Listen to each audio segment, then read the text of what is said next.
दोस्तों नमस्कार, मैं डॉक्टर जयंत विश्वास आप सभी का हमारे नए channel caves of India scientific approach में स्वागत है। हम आप सभी का तहे दिल से स्वागत करते हैं। दोस्तों, ये चैनल का मुख्य उद्देश्य है आपको अपने देश भारत में स्थित सभी गुफाओं के बारे में और सभी गुफाओं से जुड़े हुए वैज्ञानिक तथ्यों के बारे में सही जानकारी उपलब्ध कराना। इसके अलावा पर्यटन के दृष्टिकोण से उक्त गुफा की कितनी रोमांचक है ये भी आपके समक्ष रखना। तो चलिए ज्यादा समय आपका ना लेते हुए हम अपना पहला वीडियो स्टार्ट कर रहे हैं, जिसमें आज हम आपको छत्तीसगढ़ प्रदेश में स्थित एक गुफा जो कि बहुत महत्वपूर्ण गुफा है पर ज्यादा चर्चित में नहीं है, मंदीप खोल, उसके बारे में सर बताते हैं। सबसे पहले हम जान लेते हैं मंदीप खोल का नाम कैसे और क्यों पड़ा इस वीडियो में। दोस्तों, हिंदू धर्म का एक विशेष त्योहार अक्षय तृतीया, जिसे अक्ति या अक्खा तीज भी कहा जाता है, उसके बाद जो पहला सोमवार पड़ता है उस रोज इस गुफा के परिक्षेत्र में एक बहुत बड़ा मेला का आयोजन होता है। हजारों की तादाद में लोग यहाँ इकट्ठे होते हैं। पूरा संरक्षित वन क्षेत्र मोटर गाड़ियों से खचाखच भर जाती है। काफी सारे दुकानें भी सस्ते हैं। काफी सारे साधु संत भी यहाँ आते हैं इस मेले में भाग लेने के लिए।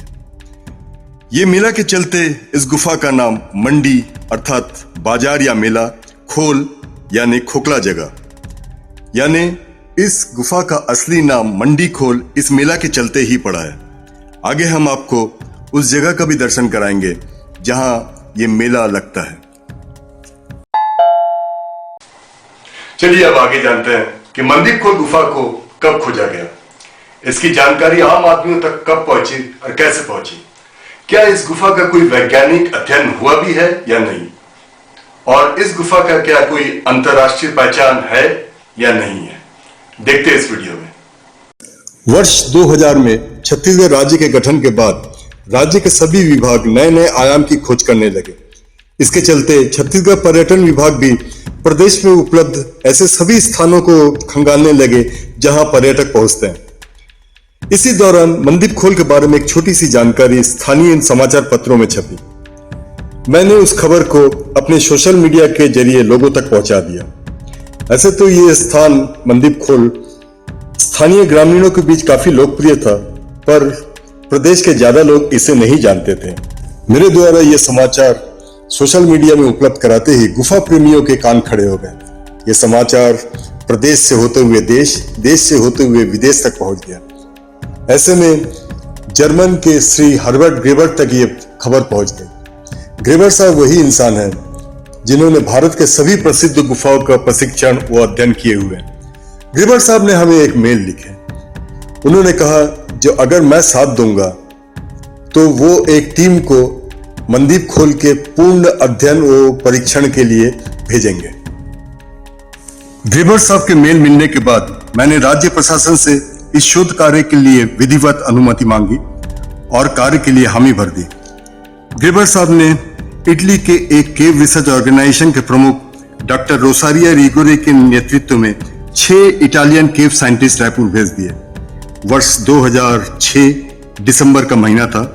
हम लोग 2 सुमो भरकर मंदीप खोल के लिए रवाना हो गए। यहाँ यह कहना विशेष उल्लेखनीय है कि राज्य पुलिस प्रशासन ने हमें इस शोध कार्य के वक्त तगड़ा पुलिस प्रोटेक्शन उपलब्ध कराया था। हम वहां 5 दिन रुके, वो अपना कार्य पूरा संपन्न किया। आगे सन 2011 में इस गुफा का पूरा शोध गाथा मानचित्र के साथ एक इंटरनेशनल जर्नल एक्टा कार्सिकोलॉजिका में प्रकाशित हुई। एक्टा कार्सिकोलॉजिका का लिंक हम नीचे डिस्क्रिप्शन में दे रहे हैं, वहां से आप उसे डाउनलोड कर सकते हैं। एशियन केव रजिस्ट्री अर्थात एशिया में स्थित जितने भी गुफाओं है उनका जो पंजीयन का जो श्रृंखला है यानी डाटाबेस, वहां पे मंदीप खोल के शोधकर्ता के हैसियत से मेरा नाम अर्थात डॉक्टर जयंत विश्वास का नाम दर्ज है, क्योंकि इस गुफा का अंतरराष्ट्रीय स्तर पर मैंने ही पहचान दिलाई थी। चलिए आगे जानते हैं कि अगर हम मंदीप खोल पहुंचना चाहे तो कैसे पहुंचेंगे। दोस्तों, अगर आप मंदीप खोल देखना चाहते हैं तो सबसे पहले आपको छत्तीसगढ़ की राजधानी रायपुर आना पड़ेगा। रायपुर आप ट्रेन, हवाई जहाज या खुद के कार से भी आ सकते हैं। अगर आप खुद के कार से नहीं आ रहे हैं तो बेहतर यही होगा कि रायपुर में आकर आप कोई टैक्सी किराए में ले लें। रायपुर से आगे की यात्रा आपको रोड से ही करना है। आपको नेशनल हाईवे 53 पकड़ना पड़ेगा जो कि रायपुर से नागपुर की ओर जाती है। आप रायपुर से आरंभ होकर कुम्हारी तक जाइए। कुम्हारी होते हुए अहिवारा आपको पहुंचना है। अहिवारा से सीधा रास्ता आपको धमधा शहर की ओर ले जाएगा। धमधा एक तहसील है जो दुर्ग जिले के अंतर्गत आता है। धमधा से आगे आपको सफर करना है गंडई के लिए। गंडई भी एक छोटा सा तहसील है जो राजनांदगांव जिले के अंदर आता है। गंडई, जिसे गंडई पंडरिया भी कहते हैं, वहां से आगे आपको बढ़ना है नर्मदा गांव के लिए। नर्मदा एक छोटा सा गांव है जहां से मंदीप खोल के लिए रास्ता निकलता है। आप अगर पहली बार मंदीप खोल के लिए जा रहे हैं तो बेहतर यही होगा कि नर्मदा के किसी होटल या रेस्टोरेंट में जाके एक गाइड मांग लीजिए जो आपको आगे का रास्ता दिखाता रहेगा। यहां यह विशेष उल्लेखनीय है कि मंदीप खोल के लिए जो रास्ता जा रहा है वो आगे आपको कान्हा केसरी तक ले जाता है। खैर, हमारी मंजिल तो मंदीप खोल है, सो हम मंदीप खोल के लिए जाएंगे। आपको रास्ते में काफी सारे अच्छे रेस्टोरेंट भी मिल जाएंगे जहां आप खान पान कर सकते हैं। मंदीप खोल पहुंचने के लिए आपको सबसे पहले ठाकुर टोला गांव पहुंचना पड़ेगा। ठाकुर टोला के लिए रास्ता बाएं ओर से कटता है जो कि कच्ची व पक्की सड़कें होते हुए गांव तक पहुंचती है। ये गांव आबादी क्षेत्र का आखिरी पड़ाव है क्योंकि इसके बाद संरक्षित वन क्षेत्र आरंभ हो जाती है। ठाकुर टोला पार होने के बाद करीब 1 किलोमीटर का रास्ता आप अपनी कार में बैठ के पूर्ण कर पाएंगे। आगे का रास्ता उतना सुगम नहीं है। दरअसल मंदीप खोल के श्वेत गंगा या यूं कहिए पाइथन केव के द्वार से निकलने वाली नदी की धारा आपके रास्ते को बार बार बाधित करेगा। ये नदी की धारा कम से कम 12 से 15 बार आपके रास्ता को काटेगा जो कि आप कार से पूर्ण नहीं कर पाएंगे। हमें बार बार कार से उतरना पड़ेगा। तो बेहतर यही है कि हम ये 4 से 5 किलोमीटर तक का दूरी पैदल ही पूर्ण करें। एक प्रकार का ट्रैकिंग भी हो जाएगा। ट्रैकिंग के दौरान अगर आपको पशु पक्षियों से प्रेम है तो आप अपना नजर इधर उधर दौड़ाते रहिए। हो सकता है आपको कुछ अच्छे नजारे भी दिख जाए जैसे कि हमें दिखते हैं। एक बार तो हमें भालू भी दिख गया था। खैर, आपको डरने की जरूरत नहीं है, भालू दूर से आपको देख के भाग जाता है। चलिए, गुफा में प्रवेश से पहले हम इसके संरचना पर थोड़ा वैज्ञानिक दृष्टिकोण डालते हैं। मंदीप खोल गुफा को एक गुफा कहने से बेहतर यही होगा कि इसे हम गुफा को समूह की हैसियत से जानें। मंदीप खोल उप क्षेत्र के चट्टान छतरीला संरचना वाले चूना पत्थर पर आधारित स्वतंत्र कास्ट परिदृश्य पर निर्मित है जो पूर्व कैम्ब्रियन युग के चिल्पी समूह से संबंध रखती है। हालांकि हम इसे चूना पत्थर का दर्जा देते हैं, लेकिन ये पूर्ण रूप से लाइमस्टोन या चूना पत्थर पर बनी हुई गुफा नहीं है, बल्कि ये चूना पत्थर वो बालू पत्थर दोनों का मिश्रण द्वारा तैयार चट्टानों पर बनी हुई है, जिसके चलते हमें इसके अंदर उतने मनोरम दृश्य नहीं दिखते हैं जितने कि दूसरे चूना पत्थर वाले गुफाओं में दिखते हैं, जैसे कि स्टैलेक्टाइट, स्टैलेग्माइट। परंतु हाँ, हमें इस गुफा के अंदर भिन्न भिन्न प्रक्रियाओं द्वारा निर्मित अनेकों प्रकार के रचनाएं दिखते हैं जो अपने आप में काफी रोमांचक वो काफी मनोरम है। चलिए आगे हम बढ़ते हैं और इस गुफा को और करीब से जानते हैं। आखिरकार आपका ये रोमांचक यात्रा तब अपने अंतिम पड़ाव को छू लेगा जब आप अपने सामने एक छोटा सा टूटा फूटा झोपड़ा देख पाएंगे। बेहतर यही होगा कि आप थोड़ी देर इस झोपड़े में विश्राम कर ले क्योंकि आगे का रास्ता थोड़ा और रोमांचकारी होने वाला है। जी हाँ, अभी आप श्वेत गंगा या ये कहिए पाइथन केव के मुहाने के करीब पहुंच चुके हैं। पहले इस गुफा के मुहाने तक पहुंचना आसान था, पर वक्त के साथ साथ बड़े बड़े पत्थर गिर के रास्ते को थोड़ा दुर्गम बना दिया है। यहां आपको जलधारा बहने की आवाज थोड़ी तेज सुनाई देगी क्योंकि ये जलधारा ऊपरी सतह से नीचे की ओर आ रही है। जी हाँ दोस्तों, श्वेत गंगा गुफा के अंदर से ये जलधारा प्रकट होकर पूरे जंगल को बारंबार चीरते हुए आगे का रास्ता बना रही है।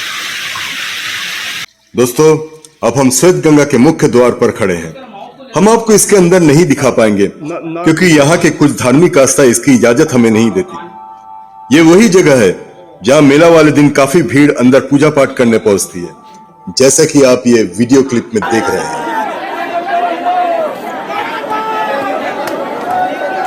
दोस्तों, श्वेतगंगा गुफा 119 मीटर लंबा, 5 मीटर गहरा, वो 528 मीटर समुद्र तट से ऊपर है। ये एकमात्र गुफा है जहां से 12 महीना जल प्रवाह हो रहा है, मगर हम इसका कोई भी सीधा संबंध मंदीप खोल के असल गुफा से स्थापित नहीं कर पाए।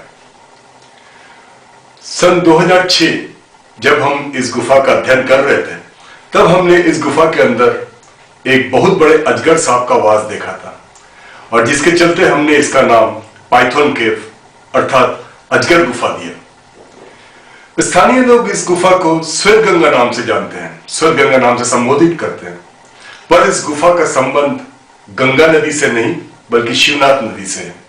और गंगा नदी हमारे देश का एक बहुत ही प्रसिद्ध ख्यातिनामा नदी है। अगर हम इसका नाम भी श्वेत गंगा रखते तो अनेकों प्रकार की भ्रांतियां उत्पन्न हो सकती थी, जिसके चलते हमने इसका नाम पाइथन के अर्थात अजगर गुफा देना उचित समझा। और यही एक प्रणाली है जिसके तहत सब गुफाओं का नाम पड़ता है। चलिए आगे, जहां और रोमांचकारी पथ हमारा इंतजार कर रही है।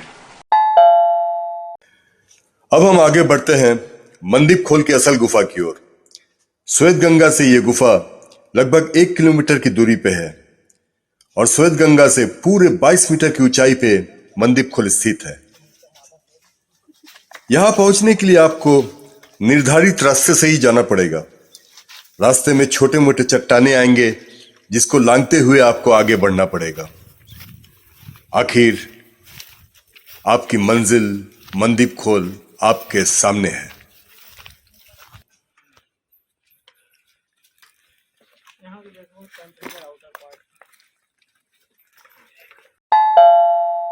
अब हम मंदीप खोल गुफा के अंदर के संरचना को थोड़ा करीब से देखने की कोशिश करते हैं।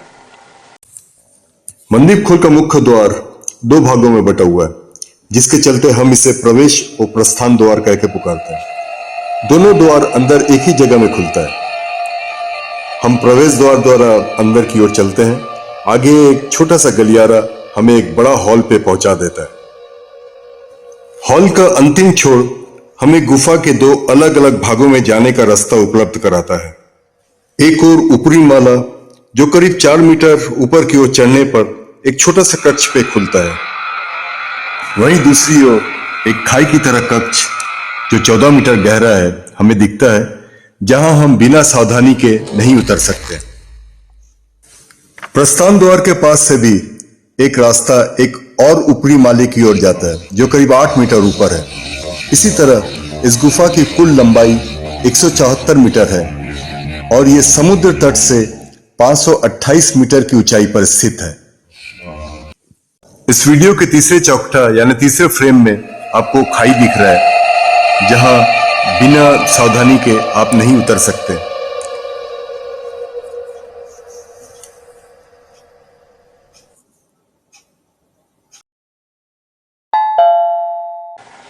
दोस्तों, किसी भी गुफा में गए और वहां किस प्रकार के प्राणी रहते हैं, वहां के बासिंदा कौन कौन है, इसे जानने की कोशिश नहीं किए तब तो हमारा ज्ञान अधूरा रह जाएगा।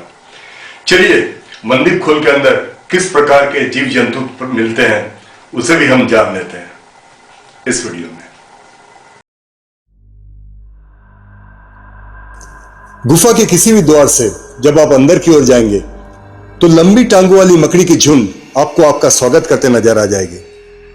इससे थोड़ा और आगे बढ़ेंगे तो गुफा के सन्नाटे को चीरती हुई झिंगुर की झकने की आवाज आपके कानों तक आने लगेगी।